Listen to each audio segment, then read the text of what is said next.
If you're just a friendly person with a nice smile that's willing to try to help them to the best of your abilities, chances are that's different from any experience they've ever had in sales and definitely in the car business. You know, my dad told me a long time ago that there's very few careers like this, right?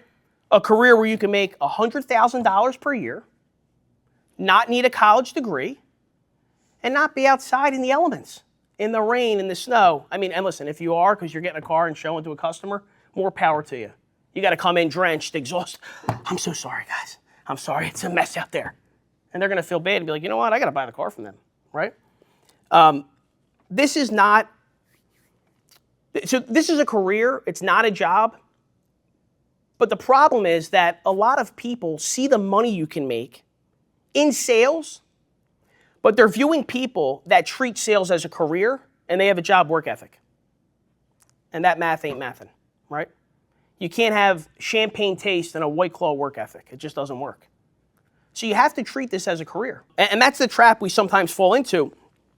You know, this industry historically, if I'm going to ask somebody, overall, if you were to, you know, the consensus perception and reputation of car sales, somebody please raise your hand.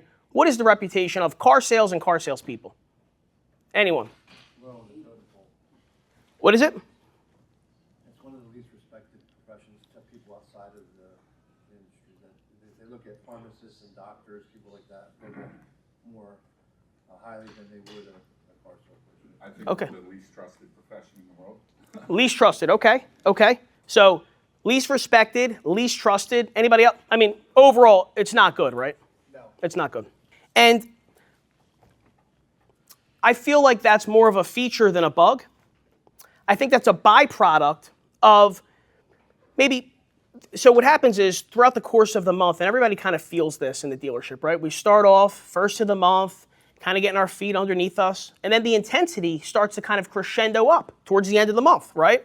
We have to hit goals, we have to hit quotas, and what happens is we kind of get stuck on this hamster wheel, on this treadmill, where we go from zero to hero, back to zero, and we never really have time to take a step back and reflect on our performance. We're just stuck working in the game and not working on the game. So I feel like because of that fact that 70% of all salespeople have never received any formal training, and 99% of car salespeople, that eventually created the reputation that we have. But if we just had some more trained people that eventually became more trained leaders, over time the reputation would change. But that's a great opportunity because they don't expect much out of us.